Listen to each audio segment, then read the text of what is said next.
Assalamualaikum warahmatullahi wabarakatuh. Shalom, Om Swastiastu, Namo Buddhaya, salam kebajikan, Rahayu. Terima kasih sudah bergabung di kesempatan kali ini. Terlebih buat remaja, saya hanya ingin membagi sedikit pengalaman ketika menempuh pendidikan di jenjang perkuliahan. Alhamdulillah, saya masih bisa menyelesaikan jenjang S1 dalam kurun waktu 6 tahun. Karena berusaha keras agar tidak terjebak dalam situasi yang menggoda darah muda untuk jatuh ke pelukan.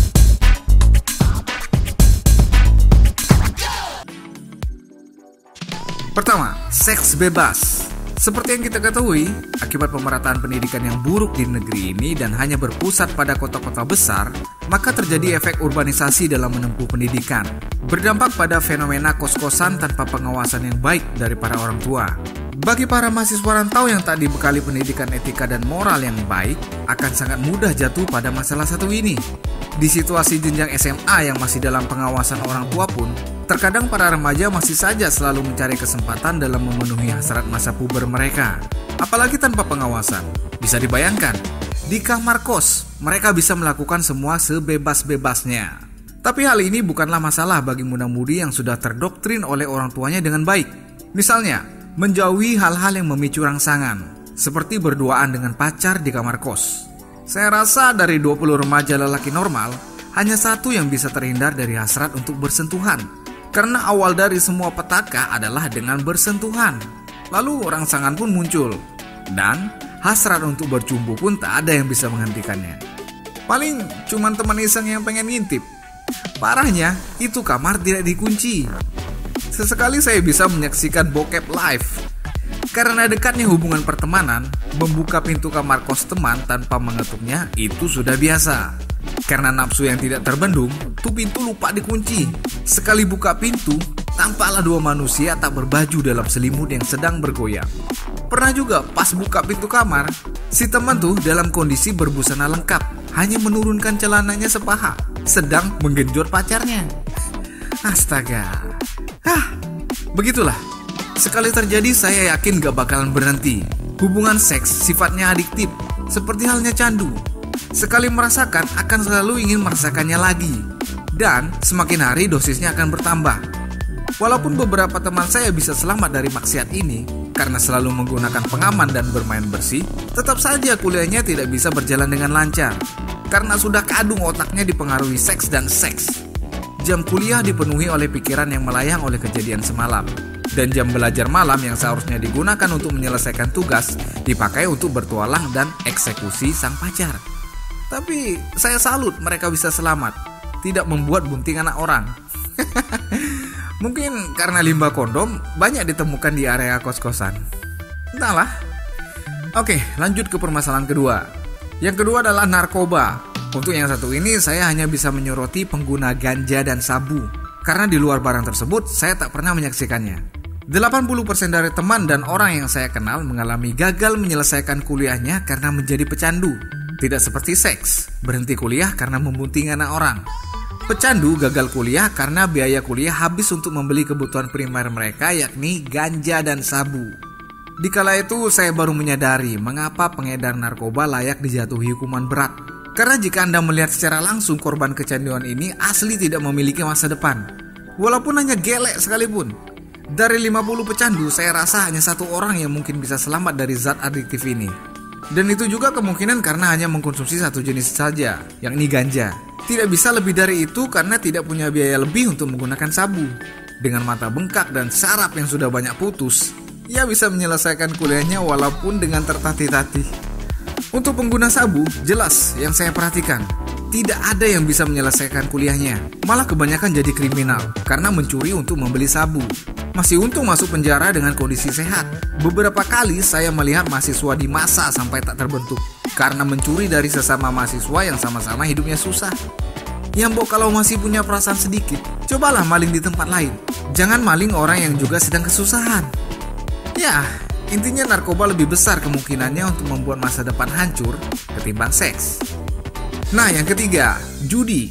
Untuk masalah yang ini, efeknya tidak terlalu besar bagi para mahasiswa.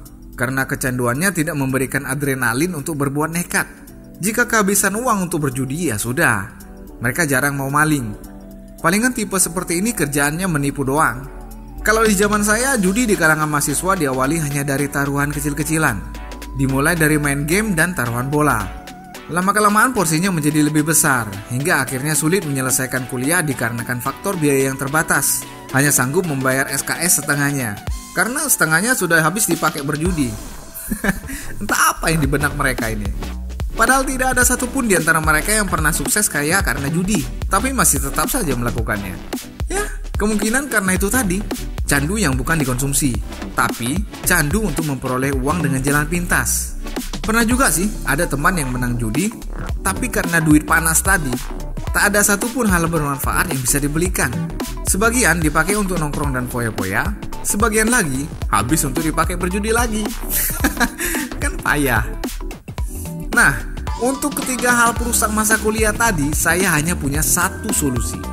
Belajar dari pengalaman, pernah berkutat di lingkungan yang rusak walaupun tidak pernah terjerembab, melawan hasrat itu tidaklah mudah. Terlebih karena faktor teman. Ikut mereka takut rusak, meninggalkan mereka takut kesepian. Akhirnya saya stay dengan mereka, tapi tetap bertahan dengan memegang satu kunci. Satu kunci, yakni jangan pernah mencoba. Saya ulangi, jangan pernah mencoba. Kita singkat dengan JPM. Ya, itu saja kuncinya. Pernah saya berduaan di kosan dengan teman wanita. Cantik wajah dan tubuhnya bak model. Si dia malah membuka bajunya karena panas. Lantas saya langsung kabur saja dari kamar saya sendiri. Lalu di lain hari, malam-malam diajak mengerjakan tugas di kosan teman cewek. Pas ngetuk, tuh pintu lama banget dibuka. Padahal ada suara nyaut dari dalam. Sebentar. Ternyata lama buka pintu karena dia sengaja melepaskan branya. Hanya kaos t-shirt tipis yang dia pakai. Mana bisa menyembunyikan putihnya yang menonjol. Dengan keadaan begitu, si dia mempersilahkan saya masuk. Sempat sih terbelalak sebentar, tapi bukannya masuk, saya malah permisi pulang dengan alasan ada panggilan mendadak dari teman. Jika tidak ada prinsip JPM yang saya pegang, mungkin sudah terjadi hal yang diinginkan. Nah, untuk masalah narkoba, saya sudah biasa ngumpul bareng kawan dengan asap gelek yang ngebul dalam kamar saya sendiri.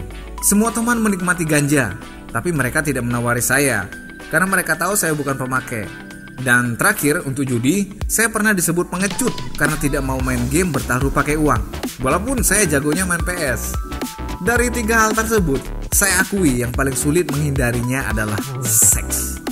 Kemudian, selain bermodalkan tampang dan didikan ayah saya yang keras, jika saya tak punya kunci JPM, kemungkinan saya tak akan bisa selamat dari lingkungan yang buruk. Sekali lagi, buat para mahasiswa, terlebih siswa yang akan memasuki masa kuliah, peganglah kunci ini. Jangan pernah menyentuh seks, narkoba, dan judi. Dan juga jangan pernah berkata, hanya ingin mencoba kok, sekali saja. Jangan dan jangan pernah, karena kita sudah tahu resikonya. Jadi jangan so hebat. Sekuat-kuatnya iman Anda, kita tak akan pernah luput dari hilap.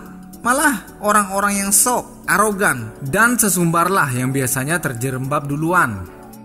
Oke, itu saja yang dapat saya bagikan. Jika salah, ini hanya sekedar pengalaman pribadi. Kemungkinan pengalaman orang berbeda-beda, jadi harap maklum. Terima kasih. Wassalamualaikum warahmatullahi wabarakatuh. Shalom, Om Santi Santi Santi Om. Namo Buddhaya, salam kebajikan, Rahayu.